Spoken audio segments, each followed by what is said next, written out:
आवश्यकता से अधिक रफ्तार कितनी खतरनाक हो सकती है आप सोच भी नहीं सकते हैं। दरअसल देहरादून में 7 दोस्त नई कार लेने की पार्टी कर रहे थे। पार्टी में वो ड्रिंक करते हैं और मौज मस्ती करते हैं, डांस करते हैं। उसके बाद निकल जाते हैं लॉन्ग ड्राइव पे। और लॉन्ग ड्राइव पे निकलते ही रात की सुनसान सड़कें बिल्कुल खाली थी और एक्सीलेटर पे पैर रखकर वो दबाता ही चला जा रहा था। गाड़ी जो है वो 100 के पार पहुंच जाती है। वो उसकी स्पीड बढ़ती ही जा रही थी। इतने में गाड़ी का कंट्रोल खो जाता है और हो जाता है एक भयानक हादसा। 7 में से 6 की मौके पर ही मौत हो जाती है और मौत इतनी भयानक कि लाश के टुकड़े बिखर जाते हैं। बॉडी के सारे पार्ट यहाँ वहाँ पड़े होते हैं। सर धड़ से अलग हो जाता है। ये हादसा इतना भयानक था कि जिसने भी देखा होगा उसको रात को नींद नहीं आई होगी। एक युवक और एक युवती के शरीर के कई टुकड़े हो गए थे। गला कटकर कहीं और जाकर गिरा था, बाल उखड़कर कहीं और जाकर गिरा था। शरीर के कई टुकड़े अलग अलग क्षतिग्रस्त होकर अलग अलग जगह पर गिर गए थे।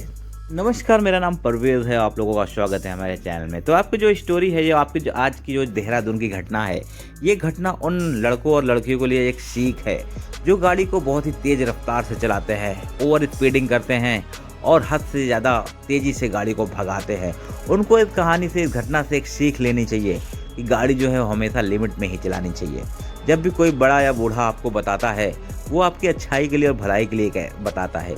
ओवर स्पीडिंग कैसे 1 मिनट की 1 सेकंड के अंदर आपकी ज़िंदगी ले सकती है, ये पूरी कहानी आप सुनिए और इससे वो सीख आपको मिल जाएगी। देहरादून के ओएनजीसी चौक पर देर रात एक ऐसी घटना घटी जिसको देखने के बाद वहां से गुजरने वालों की रूह कांप गई।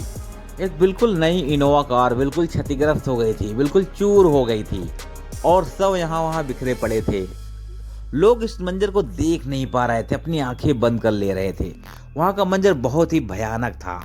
इस नई इनोवा कार में लगभग 7 लोग सवार थे जिनकी उम्र लगभग 25 साल से कम थी और 7 में से 6 की मौके पे ही मौत हो गई थी। और ये हादसा इतना भयानक था कि बॉडी के पार्ट सारे यहाँ वहाँ बिखरे पड़े थे।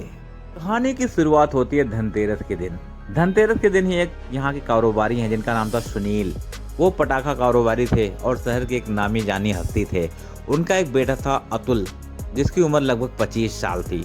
उसने धनतेरस के दिन एक नई इनोवा कार निकाली। अब अतुल अग्रवाल कार से चलने लग गया था और जब वो अपने दोस्तों से मिला, उसको दोस्तों ने नई कार देखी तो उन लोगों ने उनसे पार्टी की डिमांड कर दी। क्योंकि जब भी आप भी अगर फ्रेंड सर्कल में हैं, अगर आप कोई नया सामान खरीदते हैं, चाहे वो 2 रुपए का ही सामान क्यों ना हो, आपके जो दोस्त यार होते हैं वो पार्टी की डिमांड करने लग जाते हैं।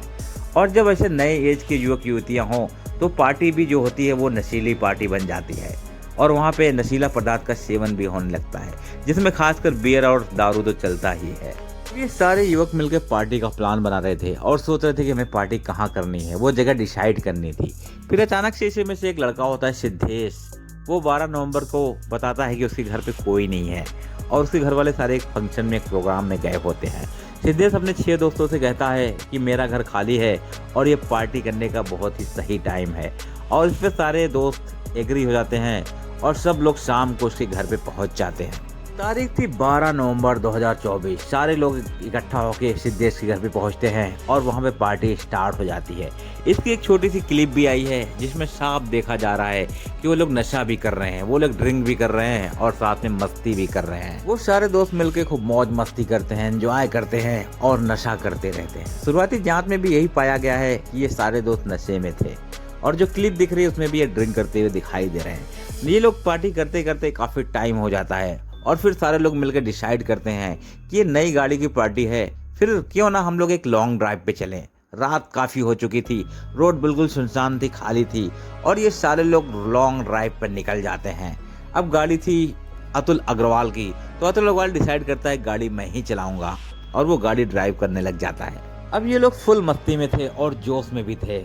अब अतुल गाड़ी ड्राइव कर रहा था। धीरे धीरे उसका जो पैर है एक्सीलेटर पे दबता ही जा रहा था और अब गाड़ी फुल फर्राटे भरने लग गई थी। अब वो हवा से बातें करने लग जाती है और स्पीड का अतुल को अंदाजा भी नहीं होता कि गाड़ी किस स्पीड से चल रही है।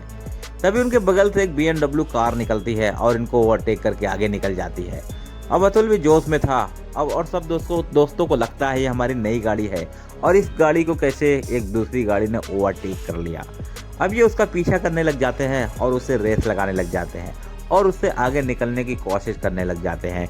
तब ये गाड़ी ओएनजीसी चौक पर पहुंचती है, वहाँ पर रेड लाइट होती है और BMW पता नहीं कब आगे निकल के कहाँ खो जाती है, ये उसको देख भी नहीं पाते हैं।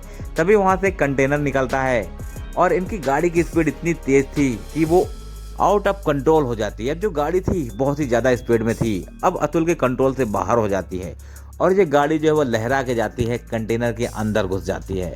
जैसे ही गाड़ी कंटेनर में लड़ती है, इस इनोवा गाड़ी का छत जो है वो निकल कर उड़ जाता है और जब गाड़ी का छत निकल जाता है तो गाड़ी बिल्कुल नंगी हो जाती है और ये लोग बिल्कुल सामने बैठे होते हैं। उसी में ड्राइवर के साइड में बैठा हुआ एक लड़का था, आगे जो बैठा हुआ था उसकी जो गर्दन है वो कट के कहीं और जाके गिरती है और उसके जस्ट पीछे जो लड़की बैठी हुई थी उसकी भी गर्दन कट जाती है, सर धड़ से अलग हो जाता है और वो कहीं और पे जाके गिरता है।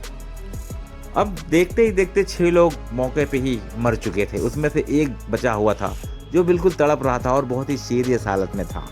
ये वही लड़का था जिसका नाम था सिद्धेश, जिसके घर में पार्टी हुई थी। बस वो बचता है और बाकी लोगों ने अपनी जान गंवा दी थी और ये हादसा इतना भयानक था, इतना खतरनाक मंजर था कि लोग उसको देख भी नहीं पा रहे थे। और इसमें एक जो लड़की थी जिसका नाम था कामाक्षी, जिसकी उम्र लगभग 19 साल ही थी। दरअसल कामाक्षी सीए बनना चाहती थी, वो अपने माँ बाप की इकलौती संतान थी। इस घटना से एक दिन पहले ही कामाक्षी की एक फ्रेंड उसके घर पे आई हुई थी और उसके साथ ही घर पे रुकी हुई थी और घटना वाली रात कामाक्षी अपने पिता को खाना देती है और खाना देके उसको खाना पानी देके जब वो सोने लगते हैं तो कामाक्षी कहती है मैं भी अपने कमरे में सोने जा रही हूँ और वो अपने पिता को धोखा देके वहाँ से निकल जाती है और दोस्तों के साथ यहाँ पे आके पार्टी करने लग जाती है। और उसके बाद इस भयानक सड़क हादसे में उसकी दर्दनाक मौत हो जाती है। उसके पिता जो पेशे से वकील थे, उनको अंदाज़ा भी नहीं होता है कि उनकी बेटी जो इकलौती संतान थी उसकी इस तरह से इतनी भयानक मौत हो जाएगी। आप लोगों की इस घटना के बारे में क्या राय है कमेंट में ज़रूर बताएं और वीडियो अगर अच्छी लगी हो तो लाइक करिए। चैनल पे अगर आप नए हैं तो सब्सक्राइब कर लीजिए। ऐसी बहुत सारी सच्ची घटनाओं पर आधारित कहानियाँ आप तक पहुँचती रहेंगी।